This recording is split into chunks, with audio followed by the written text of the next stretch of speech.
minimal ditegur. Kalau sudah terlalu sangat fatal kita tindak. Itu kita mengutamakan humanis Iya. pengendara-pengendara di jalan. Ya, kadang nggak pakai helm juga. Nah, itu lebih tebal nih lebih tebal daripada aspal. Sekarang ini kita luruskan ya. Artinya istilah razia itu kan nggak ada. Kalau saya pribadi itu kan ketika melaksanakan pemeriksaan pasti Pak SIM-nya ketinggalan, ya sudah dipoto dan video call. Baru kalau sudah bingung Pak nggak ada. Ada nanti namanya smart City yang artinya setiap kendaraan itu wajib kendaraan listrik. Mungkin kalau kita bisa lihat IKN kunjungan hariannya itu hampir 4.000 sampai 10.000 itu. Tapi alhamdulillah masih tercover. Saya ingin PPU itu lebih maju, lebih modern. Kata saya. Ketika kita sudah melakukan himbauan, harapan kami, harapan Satlantas khususnya Polri pada umumnya ya, tolong dipatuhi. Jadi dari segi yang paling kecil, artinya kita jadilah polisi untuk diri sendiri.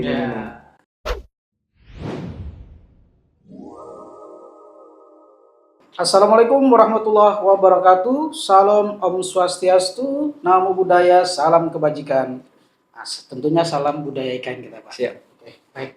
Terima kasih. Nah, ini kita kehadiran tamu kehormatan nih dari Lantas Polres Penajam Pasir Utara gitu Pak ya. Betul. Baik, nah ini kita bicara nih Pak, Nusantara Podcast. Sebelumnya saya Ian Pak. Jadi Nusantara Entertainment ini yang saya podcasternya gitu ya. Oke. Nah, lalu lintas PPU di era IKN Pak, ini tantangannya, fakta mengejutkan dan solusi dari Kasat Lantas bersama AKP Rondi Hermawan STK SIK. Seperti itu Pak ya. Betul. Baik. Nah, jadi kita sambil mengobrol nih Pak tentang seputaran Penajam Pasir Utara Pak. Nah, ini banyak yang bilang lalu lintas di PPU itu semakin padat dan berisiko sejak pembangunan IKN. Nah, benarkah demikian? Apa data dan fakta yang bisa dibagikan nih dari Bapak? Ya.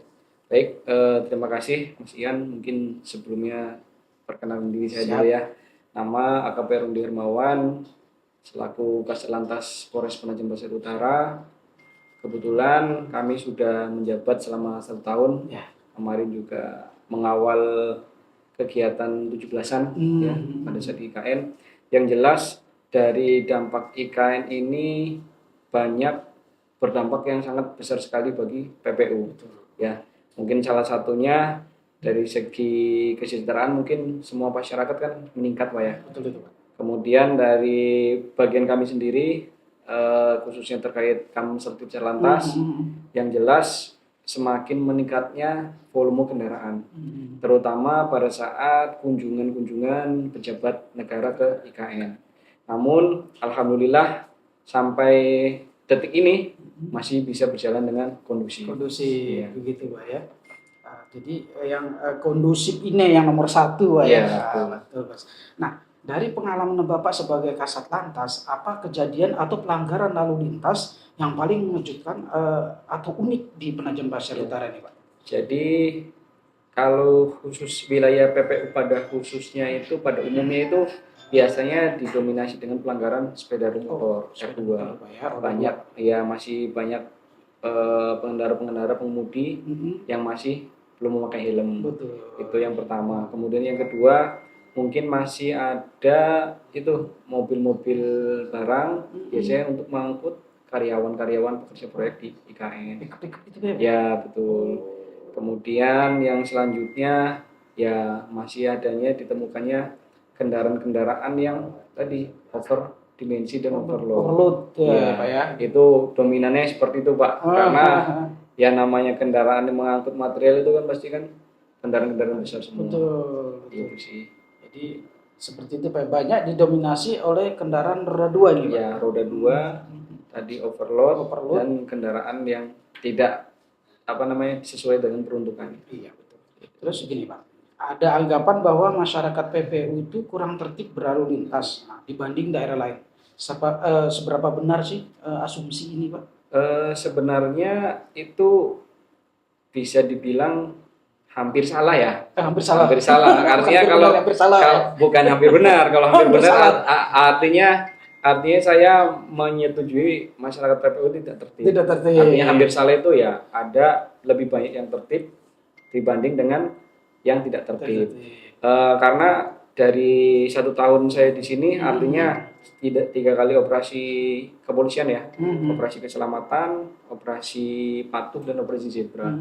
Itu indikatornya artinya ketika kita melaksanakan penertiban atau pemeriksaan kendaraan bermotor, artinya dari ibarat kata 100 yang terjaring itu sekitar 10 yang melakukan pelanggaran, artinya hanya sebesar 10% saja. 10% Pak ya? Iya, 10% ya kalau kita bisa dikatakan ya, itulah hanya sebagian kecil lah.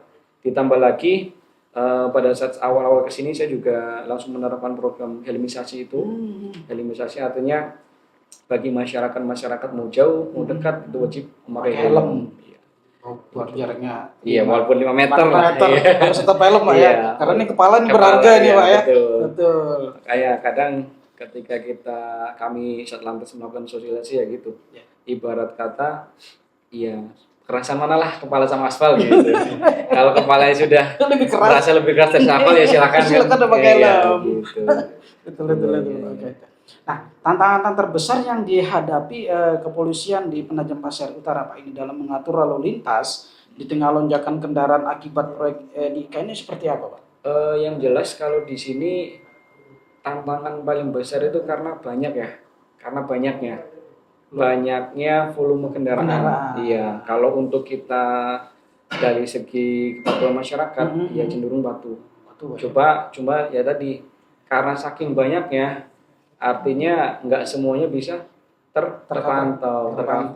Iya, artinya khususnya ketika kita melaksanakan himbauan kepada masyarakat, kepada perusahaan itu masih diikutin lah.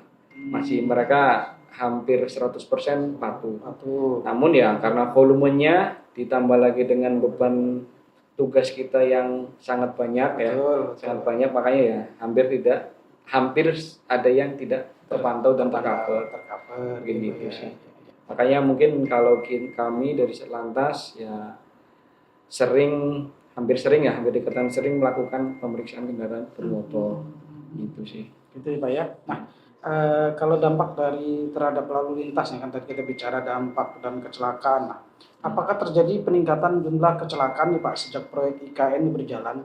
Apa penyebabnya jika iya ini Pak? Ya, yang jelas tadi artinya kita tidak bisa memungkiri ya, namanya ketika kendaraan semakin banyak, artinya kan subjeknya juga semakin banyak Pak. Ya, ketika subjek semakin banyak, otomatis ya dari faktor pelanggaran, faktor angka laka lantasnya meningkat dari tahun-tahun sebelum ada IKN. Ya, yang jelas ya tadi faktor yang didominasi kecelakaan itu kalau di IKN biasanya itu mobil berat. Mobil berat. Contoh mungkin ketika mobil itu remnya sedikit blong, kemudian kurang tidak bisa menanjak, mogok, itu yang bisa mengakibatkan pelanggaran yang diikuti dengan kecelakaan. Ketika mogok di pinggir jalan ada motor belakang nabrak ya akhirnya kan jadi laka lantas lagi. Apalagi ketika motor tersebut nyimpang ke arah berlawanan bisa tabrak saling adu banteng. Dominasi seperti itu Pak ya, berarti mobil-mobil besar seperti truk, rem blong, terus pada saat menanjak mungkin tidak kuat menanjak, berhenti di tengah, itu mengakibatkan ini terjadi seperti itu Pak ya. Kalau menurut berdasarkan tren itu kan kurang lebih ya peningkatannya 7% lah. 7% Pak. 7% peningkatan angka laka lantas itu. Kalau indikasi dari laka lantas itu berapa persen sih paling tinggi Pak? Kalau indikasi laka lantas itu kan masing-masing daerah berbeda ya. 7% itu termasuk rendah lah. Mungkin kalau di Jawa ya sudah dua angka ya, dua angka lah. Artinya bukan 1 digit lagi, sudah 2 digit. Ya, di atas 20, di atas 30 gitu. Berarti 7% ini masih kecil di sini Pak ya. Masih kecil, tapi seukuran dengan Kalimantan ya masih kecil lah dibanding dengan kabupaten yang lain. Gitu Pak ya. Jadi 7% ini Pak ya. Iya, teman semua 7% ya. Nah, dari perubahan pola kemacetan di Penajam Pasir Utara ini sejak ada aktivitas proyek di ikan ini meningkat, apakah ini ada perubahan gitu Pak? Perubahan yang pola. yang jelas kita dari SOP sesuai untuk melakukan penindakan pemeriksaan itu sesuai SOP dari Korlantas dan Mabes Polri. Oh, gitu Pak ya. Yang jelas tidak ada yang berubah. Artinya setiap pelanggaran yang kasat mata, ya, kasat mata itu kita semua orang bisa melihat lah. Betul. Kita pasti akan melakukan minimal ditegur. Kalau sudah terlalu sangat fatal kita tindak. Itu kita mengutamakan humanis lah. Iya. Pengendara-pengendara di jalanan. Yang di jalan ya Pak Iya. ya. Baik. Nah, apakah dari jalur-jalur atau daerah yang kini menjadi rawan macet atau kecelakaan akibat adanya pembangunan IKN itu, apakah ada jalur Pak, atau daerah yang kini menjadi rawan macet gitu? Yang jelas kalau sepanjang di Penajam ya, kita lihat dari jalur Penajam itu, yang jelas itu hampir semuanya rawan Pak. Ya, Hampir Pak. semuanya rawan karena posisinya itu jalan lurus dan gelap. Bentang gitu Pak. Iya, lurus dan gelap lah. Gitu. Iya, lurus dan gelap itu ya mungkin ke depan dari pemerintah mungkin bisa yaitu penerangan Penerangannya, jalan Iya, umumnya. penerangan jalan umum. Kalau Jadi, dari Silkar ke IKN ya sudah pasti gelap juga. Iya. Itu Dari sih. ujung ke sana nih Iya. Pak ya. Walaupun jalannya halus tambah gelap kan ya itulah yang bisa mengakibatkan rawan kecelakaan. Saya rasa jalan dari ujung Silkar sana sampai dengan IKN, saya bilang itu semi tol Pak. Iya itu makanya. Karena sudah jalannya mulus, Tapi cuma gelap. kurangnya tadi Pak, Iya, gelap. tapi gelap gitu. Betul-betul mulus Pak. Betul-betul mulus. Semi tol saya Betul. rasa. Nah, semi tol. Jadi saya rasa himbauannya ini ya mungkin PJU penerangan jalan umumnya Jalan umum, ya. ditambah Betul, gitu Pak biar betul. lebih terang gitu Pak ya. Iya. Oke, Pak. Nah, ini bagaimana nih Pak dari pihak kepolisian mengatur jam operasional kendaraan proyek agar tidak terlalu mengganggu aktivitas warga ini Pak? Ya. Jadi kalau kita itu bekerja sama dengan BPJN ya. BPJN itu ada himbauan bahwa kendaraan-kendaraan proyek itu bisa melintas di jam 00 sampai 08 kalau nggak salah. 8 ya Pak ya. Artinya di malam hari. Di malam hari. Ya, ketika sudah masyarakat itu tidak beraktivitas siang hari, anak sekolah dan lain-lain, itu kendaraan-kendaraan proyek bisa melintas. Bisa melintas. Iya. Jadi dari 00 jam 12 malam tuh Pak ya sampai pagi ya sampai Pak. pagi.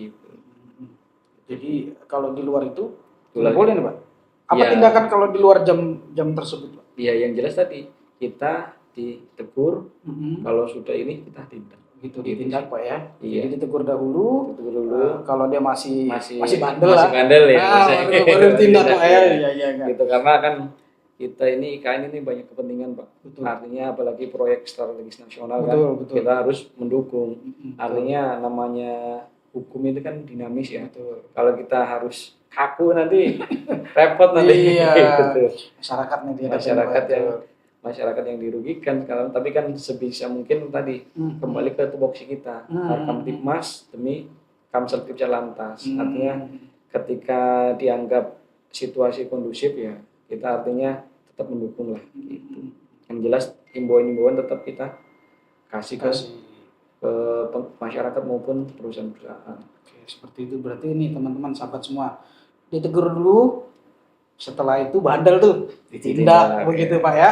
Oke Pak, kita balik lagi ke bahasan awal. Jika ada 3 aturan lalu lintas yang paling sering dilanggar di PPU, apa aja itu Pak?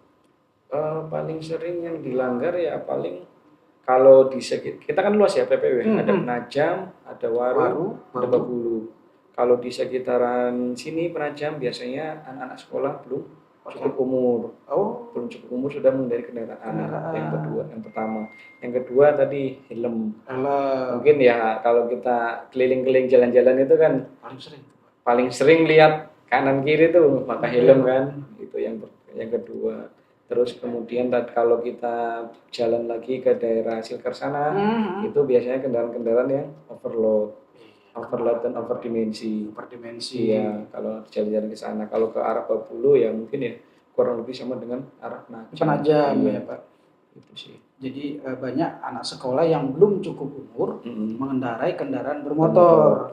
Nah, kan batasan maksimal untuk dia berkendara di jalan raya kalau untuk anak sekolah itu apa? 17 ya Pak? Yang jelas punya KTP dia bisa bikin Bikin SIM ya.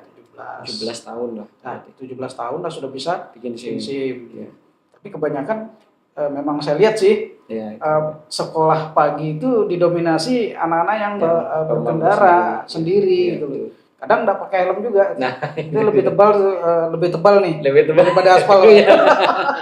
Kepalanya lebih tebal lebih daripada tebal aspal. daripada aspal. Iya, Jadi iya. seperti itu. Saya sendiri Pak, ini kalau saya jalan ke depan saja, umpamanya mau belanja atau ke depan, saya pakai helm, Pak. Ya. Walaupun jarak dekat. Alhamdulillah gitu. berarti sudah Berarti patuh. kan bukan masalah begitu aja Pak. Ini lebih berharga. Lebih kepala. Iya, betul. Lebih berharga nih Pak daripada aspal gitu kan. Nah, oke, Pak, tilang, razia dan penegakan hukum. Ini banyak orang takut kena razia Pak. Nah, tapi apa sebenarnya tujuan utama razia lalu lintas itu Pak? Jadi sekarang ini kita luruskan ya. Artinya istilah razia itu kan nggak ada. Iya. Namanya itu pemeriksaan kendaraan bermotor. Pemeriksaan kendaraan bermotor. PPKB lah. Pemeriksaan kendaraan PKB. Oh. Artinya tujuannya apa? Yang pertama itu, jadi ketika kita sering melaksanakan PKB, itu angka pelanggaran dan angka kecelakaan itu turun. Pasti itu Pak, pastinya ya. Itu hukum pastinya seperti itu. Itu kenapa masyarakat bertanya-tanya, kenapa sih sering melaksanakan pemeriksaan? Ya tujuannya sebenarnya untuk mereka juga. Gitu loh. Ke masyarakat lagi. Masyarakat gitu, lagi ya, untuk mengurangi angka pelanggaran dan kecelakaan. Contoh kecil. Nah, contoh juga Contoh kecil, ketika kita ada melaksanakan pemeriksaan, otomatis secara tidak langsung orang itu akan pelan-pelan. Betul. Kalau nggak ada pemeriksaan, laju Pak. Laju kan? Ini itu contoh kecil lah. Iya. Contoh kecil. Kemudian yang kedua, kalau ada pemeriksaan, masyarakat cenderung pakai helm apa enggak? Betul. Kan cenderung pakai. Ya, ya. Itulah. Terkadang stigma masyarakat ini kan apa ya? Kita tuh sayang sama masyarakat tapi kadang disalahartikan. Iya, betul. Gitu. Padahal ya tujuannya tadi hukum pastinya itu ketika ada sering melaksanakan pemeriksaan, pelanggaran dan kecelakaan itu pasti turun. Pasti itu hukum pasti turun apa ya? Pasti turun, hukum pasti. Ketika kita jarang melaksanakan pemeriksaan, itu pasti naik. Itu sih itu ya. Nah, di PPU ini Kak, apakah ada sistem tilang elektronik Pak yang akan diterapkan di PPU dalam waktu dekat atau seperti apa ini? Yang jelas sistem etle itu kita sudah ada Pak. Sudah ada Pak ya. Yang pertama itu mungkin Bapak lihat di bawah itu dekat 31. Ada itu kan kamera-kamera yang itu nyeplek itu. Nah, itu etle kita satu. Yang kedua di depan Pemkab sebelum pertigaan Simpang 4 Pemkab. Di bawah dekat Polres itu ada. Dekat Polres itu Pak ya. Kemudian satu lagi itu di daerah Petung. Di daerah Petung dekat Komplek B kayaknya. Iya. Itu ada satu kamera etle. Kita udah menerapkan 3 etle. Yang jelas artinya kalau di segi peraturannya kita tuh boleh menindak pelanggaran kasat mata yang di luar jangkauan kamera etle. Artinya kalau cuma 3 itu kan nggak tercover. Sedangkan kendaraan banyak nih, tempat titik-titik lewat juga banyak gitu loh Pak. Jadi kalau hanya mengandalkan 3 etle tadi kan tidak tercover nih Pak ya. Terus ini gimana nih Pak, kepolisian menangani pengendara yang mencoba menghindari razia nih dengan berbagai cara Pak, itu banyaknya. Ya artinya kan itu. Tadi saya bilang kita itu melakukan pemeriksaan itu tidak mencari-cari lah artinya. Ya sekiranya itu dia mau berbagai macam alasan ya silahkan gitu. Dan toh kita juga artinya tadi nggak mencari-cari ya yang mau diperiksa ya. Tapi ya banyak saja, maksudnya banyak aja lah ketika kita melaksanakan pemeriksaan ya masyarakat itu cenderung ya lewat-lewat aja, cenderung mau diperiksa lah.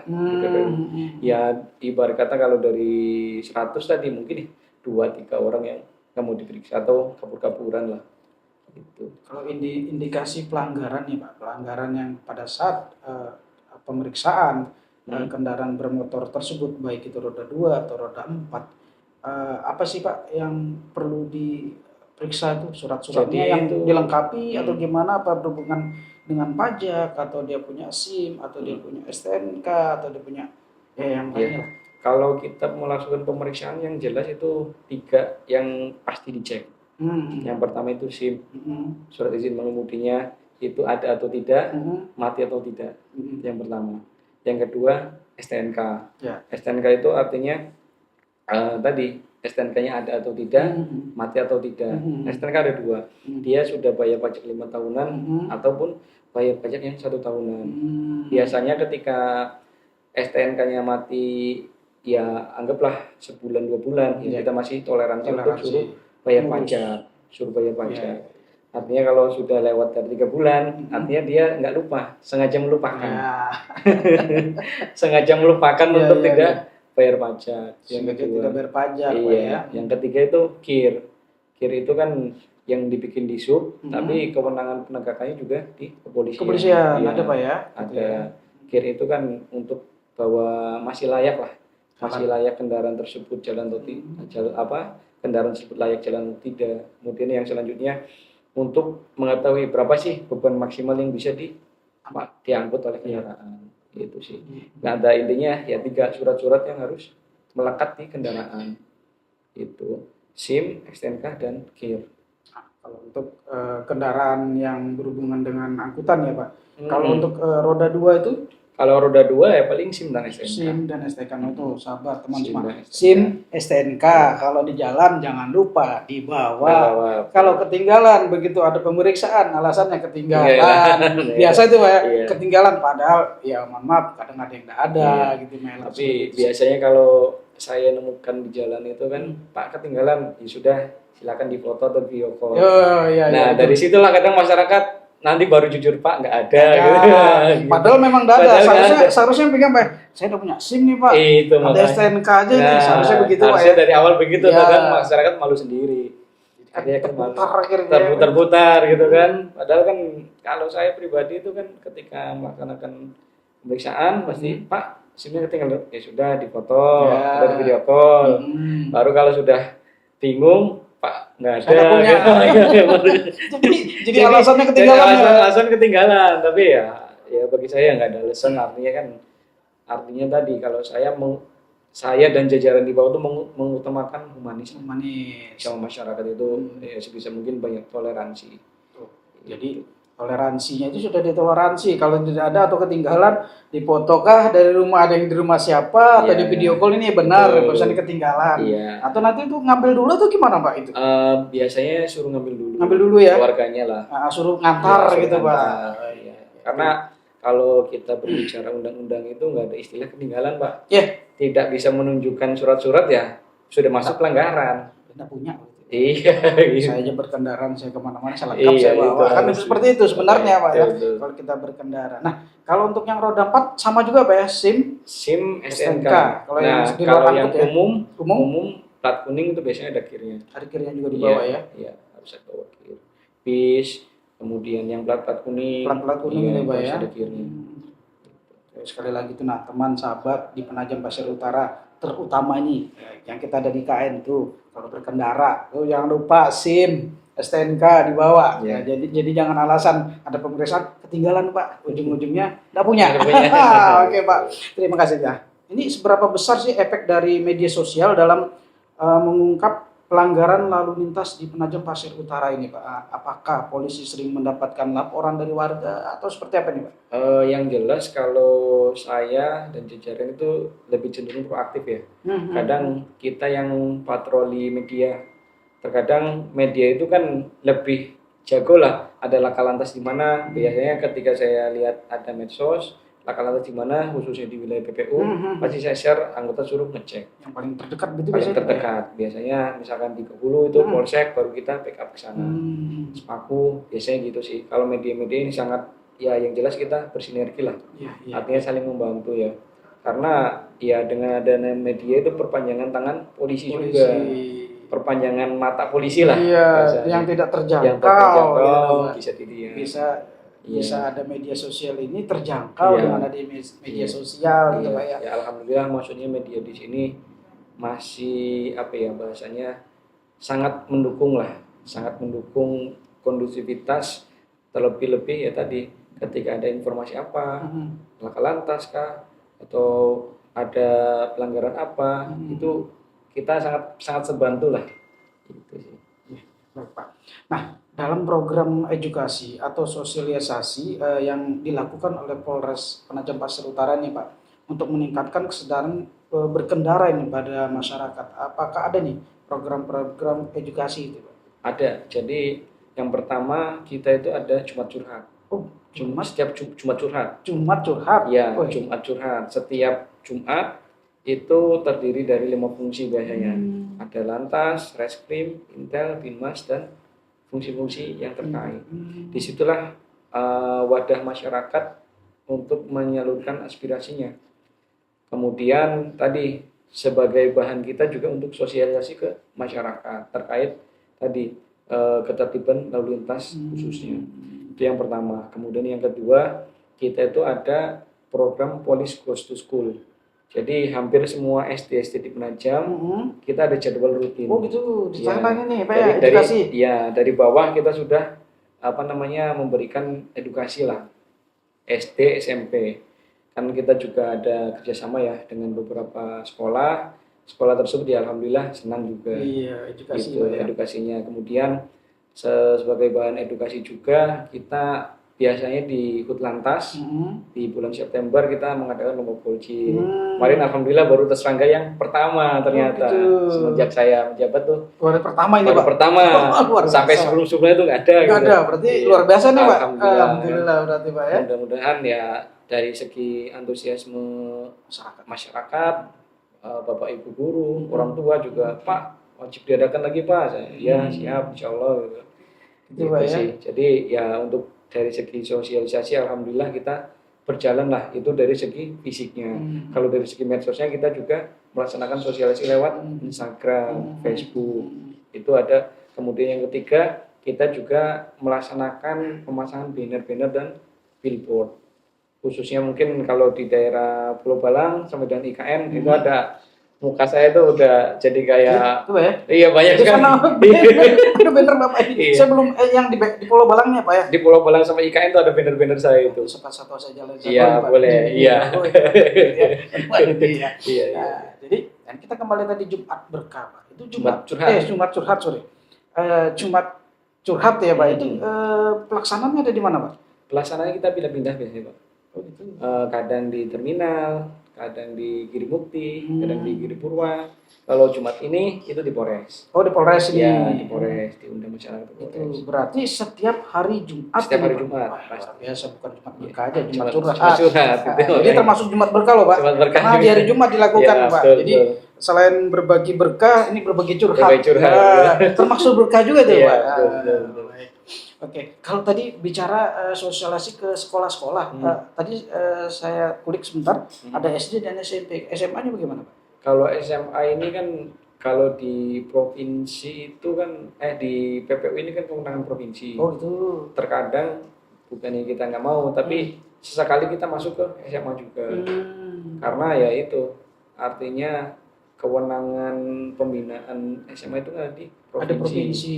Iya, kami kan berkoordinasi dengan distrik ya. Distrik artinya yang di bawah distrik SMP dan SD. Namun SMA itu ya sesekali kita sosialisasi juga. Iya, kalau kemarin itu di SMA 1 itu kita kerjasama dengan Astra. Biasanya gitu sih. Artinya yang rutin itu SD dan SMP. SD, SMP rutin. Iya. Kalau SMA ya bukannya nggak pernah. Artinya tapi harus ini Pak ya, karena kan proporsinya beda ya Pak ya. Proporsinya dengan polisi. Tapi ya justru ya kalau anak-anak SMA ini ya kita juga artinya nggak menutup diri lah ya. Nggak menutup diri artinya kita juga sosialisasi ke SMA itu. Itu penting Pak ya. Jadi SD, SMP harinya itu tidak di harinya itu random. biasanya dijadwalkan sama pihak sekolah. Enggak, sama kita. Oh begitu. Kita yang jadwalkan karena ketika sudah dijadwalkan ada berhalangan baik dari kita dari sekolah itu dikoordinasikan untuk diganti hari lain hari. Iya, gitu Pak ya. Baik. Nah, jika ada 3 pesan singkat yang harus diingat oleh setiap pengendara di PPU ini, Penajam Pasir Utara ini, apa aja Pak? Jadi pesannya sebenarnya lebih dari 3 lah kita ini. Oh lebih dari 3? Lebih dari 3. Berapa banyak nih Pak? Ya mungkin 7 lah. Ya, sesuai dengan tingkatan kan. Tingkatan surga 7 kan. Tingkatan surga 7. Iya. Jadi pesan-pesannya yang pertama itu patuhi peraturan lalu lintas dimanapun, kapanpun, dan dengan siapapun. Patuhi peraturan lalu lintas yang pertama. Kemudian yang kedua, tadi berkaitan helm maupun jarak dekat, jarak jauh, pastikan selalu gunakan helm yang SNI, Ya, ya standar. ditambah SNI ya. Iya. Kemudian yang ketiga, sebelum berkendara pastikan kondisi tubuh, kondisi kendaraan dalam keadaan fit. Nah, artinya kalau tubuh kita fit, ya kendaraan yang nggak fit sama juga bisa menjadi faktor penyebab. Itu. Yang ketiga, kemudian yang keempat, jangan main HP pada saat berkendara. Berbahaya sekali. Itu sudah. Karena kadang ya masyarakat ini kan sambil nyetir mobil, main HP, nabrak akhirnya tiba-tiba. Hilang fokus. Iya. Kemudian yang kelima, pada saat berkendara jangan memakai narkoba atau minum-minuman keras. Berbahaya sekali. Iya, berbahaya sekali. Kemudian yang keenam, hindari kendaraan-kendaraan odol, yaitu khusus untuk pengusaha-pengusaha maupun truk-truk yang mengangkut barang-barang. Ya, odol itu artinya apa? Overload dan over dimensi. Odol, overload dan Over dimensi. dimensi. Iya. Artinya itu kalau sudah over dimensi itu bukan pelanggaran lagi, masuk kejahatan lalu lintas. Kategorinya beda lagi ya, Pak ya? Beda lagi kategorinya. Yang ketujuh, pastikan pakai sabuk pengaman ketika melakukan kendaraan R4. Roda 4. Nah, teman-teman, sahabat semua ada 7 tuh yang bisa diperhatikan dalam berkendara. Ya, biasanya itu juga kita jadikan sasaran prioritas pada saat operasi. Ya mungkin ke depan di bulan-bulan 3 atau bulan 4 itu ada operasi keselamatan. Bulan 4 setelah apa, Lebaran? Setelah Lebaran kayak. Setelah Lebaran, Pak ya? Ada operasi keselamatan. Kalau besok mungkin bulan-bulan 3 ada operasi ketupat. Bulan Maret operasi ketupat karena ada sesi lebaran. Baru habis itu dilanjut dengan operasi keselamatan. Operasi keselamatan di bulan 4-nya. Jadi kita itu anggota Satlantas ini Polantas Indonesia lah, ada 3 Indonesia, operasi. Pak ya? Ya, ada 3 operasi. Operasi keselamatan, operasi patuh, dan operasi siber. Ini sesuai dengan tingkatannya preventif, represif. Represif. Pak ya. Jadi nanti secara nasional tuh berarti Pak ya? Di bulan 3, di bulan 4 mungkin 4 atau 5 lah. 4 atau 5 lah kurang lebih baik Pak. Nah, ini bagaimana cara warga PPU bisa berkontribusi dalam menciptakan lalu lintas yang lebih tertib dan aman ya Pak? Yang jelas kalau kita itu kan selalu mengajak kepada masyarakat untuk jadi polisi untuk dirinya sendiri. Polisi untuk dirinya sendiri itu seperti apa? Artinya ketika kita melihat hal-hal yang kurang nyaman ya, kurang nyaman itu dari segi entah dari, terutama kalau lalu lintas dari segi ada yang lihat balapan liar, yang silakan dilaporkan ke Satlantas atau polisi yang dia kenal lah, siapapun itulah. Kalau kenalnya misalkan Pak siapa, ya silakan dilaporkan Pak ini ada balap liar. Nah, kita tidak lanjut. Yang pertama. Kemudian yang kedua, artinya kita itu sudah menjadi warga ibu kota. Sudah ibu kota itu Pak. Ibu kota bahasa dari yang perlu digarisbawahi ibu kota. Ini ibu kota ini kita Pak. Artinya ciri khas warga ibu kota itu kan minimal dari segi budayanya, SDM-nya itu harus naik. Contohnya tadi pada saat berkendara ya pakailah helm gitu. Pakai helm. Karena kalau kita lihat di kota-kota, contohlah di seberang Balikpapan, hampir yang nggak pakai helm tuh nggak ada. Iya, rata-rata memakai helm. Artinya kita cuma dipisahkan oleh laut, ya kan? Ditambah lagi kita sudah jadi warga ibu kota, ya harus tadi minimal lebih tertib, lebih madani lah bahasanya. SDM-nya harus meningkat tuh, karena kan kita perlu garis bawah ini, kita berada di ibu kota Nusantara. Seharusnya paling tidak kita sebagai contoh itu Pak. Oke Pak, dengan perkembangan IKN yang pesat ini Pak, apakah ada rencana jangka panjang untuk mengelola lalu lintas di Penajam Pasir Utara ini agar tidak semakin semrawut ini? Yang jelas artinya saya sering diskusi dengan mungkin terakhir itu dengan direktur apa yang di bagian kendaraan di OKKN ya. Itu ada nanti namanya Smart Forest City yang artinya setiap kendaraan itu wajib kendaraan listrik. Ya. Jadi kalau dari segi paparan konsepnya itu nanti ada checkpoint titik pemberhentian yang khusus hanya kendaraan listrik yang boleh masuk. Mungkin itu ya ke depan akan ke sana gitu. Tapi untuk tadi strategi jangka panjang itu ya. Kalau jangka pendeknya artinya ya namanya volume meningkat, paling nggak kita kan harus lebarkan jalan lebih lebar. Tapi ya itu kewenangannya itu ada di BPJN, bukan di polisi. Bukan di polisi saja, di Iya, BPJN. BPJN. Artinya kalau bisa menyarankan ya tadi, kalau berdasarkan rapat dengan Dishub, itu nanti ada beberapa jalan-jalan alternatif untuk mendukung di IKN.